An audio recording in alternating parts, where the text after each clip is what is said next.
Als punts anteriors de la conferència ja he introduït algunes de les potencialitats i els trets diferencials que són elements claus a treballar des del territori.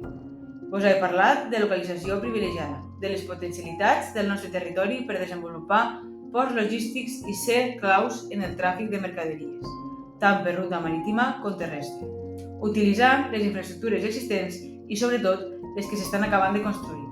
Parlo ara, una altra vegada, del corredor del Mediterrani, que espero veure acabat abans de ser massa vella.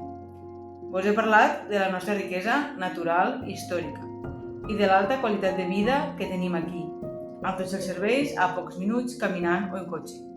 Un cost de vida acceptable i unes ciutats i pobles que són amigables i acollidores. Us he parlat de llengua comú, de multiculturalitat, d'arrelament i acolliment, de formació de talent, d'exportació del mateix, de retenció i atracció de professionals i emprenedors al territori. Ara m'agradaria parlar-vos d'altres potencialitats importants que encara no hem tractat.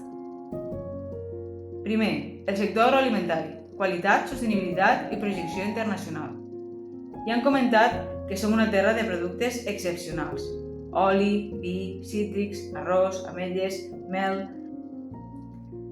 La tradició agrícola, combinada amb noves pràctiques més sostenibles i innovadores, ens posicionen com a referents en alimentació de qualitat.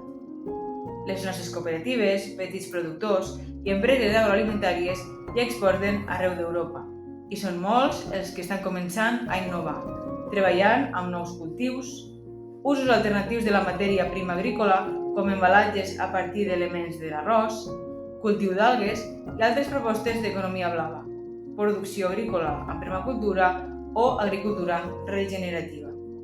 Però hi ha reptes que hem de vigilar i treballar, com ara l'envelliment de la pagesia, la burocràcia i dificultats que els fan la vida impossible, i l'estructura de petites parcel·les i finques que dificulta ser competitiu a la vegada que incrementa els costos de producció.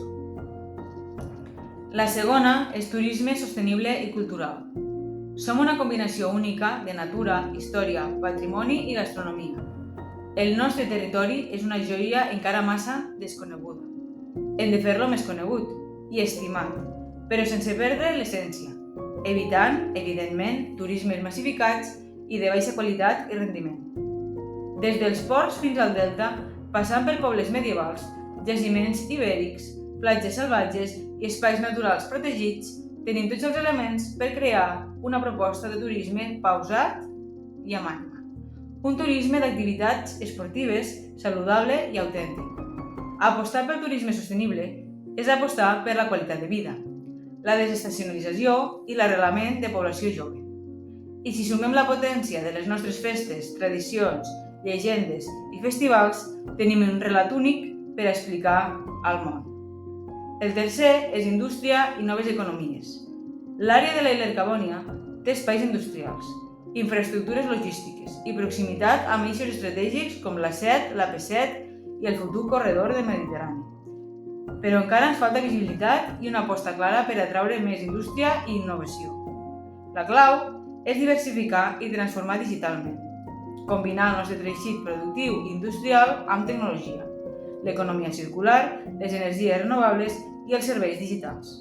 Aquí hi ha oportunitats per a startups innovadores i projectes industrials de quilòmetre zero, que aprofiten el talent local que importen de fora aportant valor a llarg termini. El quart és energia i sostenibilitat. Som una terra on es produeix molta energia i on tenim indústries molt contaminants, que ens han deixat riquesa, però també un impacte important en el territori. Som terra de sol, de vent, de biomassa. Tenim tot el potencial per convertir-nos en un territori referent en energia, però en la nova energia, en transició energètica. No es tracta només de posar plaques solars, molins i plantes de biomassa. Es tracta de fer-ho amb la participació local, amb inversió del territori, apostant per la sobirania energètica i un equilibri i justícia territorial en la generació d'energia, l'impacte mediambiental, la generació d'ocupació i l'avanç cap a un major autoconsum i consum d'energia de quilòmetre zero. En aquest sentit, les comunitats energètiques són una gran oportunitat que s'ha d'aprofitar, o els fons de transició nuclear, que no s'han de malbaratar, alquitranant carreteres o fent coworkings que després se queden buits. S'han d'aprofitar per reconstruir el teixit industrial del nostre territori. El cinquè és coneixement, digitalització i nova ruralitat. El desplegament de la fibra òptica, la millora de connexions i l'accés a internet per satèl·lit ens posen sobre la taula una de les més grans oportunitats de desenvolupament territorial que hem tingut mai a la història. Cada cop hi ha més opcions de teletreballar per empreses internacionals, des del territori. De fet, jo ho faig des del 2019. Cada vegada hi ha més possibilitats d'emprendre i competir a nivell internacional des del territori. De fet, nosaltres també ho fem des de l'any 2022. Cal aprofitar aquest moment per atraure talent remot, per fomentar espais de cocreació, de formació i de recerca adaptats al món rural. Les noves tecnologies, la intel·ligència artificial i la digitalització no són només cosa de les grans ciutats. Moltes d'aquestes línies de treball són perfectament compatibles amb fer-ho des del territori, mantenint la nostra essència, mantenint el nostre llegat. El sisè i últim punt és salut, benestar i envelliment digne, un dels grans reptes del segle XXI. És com cuidem la vida quan s'allarga. I aquí, el nostre territori té tot el que cal per convertir-se en un referent d'envelliment saludable, actiu i digne.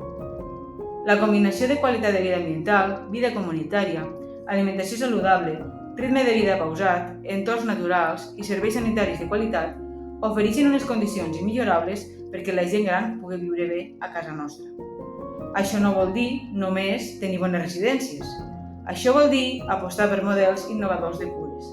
Telemedicina, assistència i monitorització remota a partir d'intel·ligència artificial, habitatges col·laboratius i vivendes compartides, serveis a domicili eficients, centres de dia connectats amb la comunitat i professionals formats i, el que és més important, ben valorats. És també una oportunitat per generar ocupació, retenir talent jove al sector sociosanitari i posar en valor la cultura del cuidar, tan pròpia del nostre territori. Perquè no hi ha millor prova de la qualitat d'una societat que com tracta la seva gent gran. I aquí tenim la possibilitat de fer-ho bé i fer-ho diferent.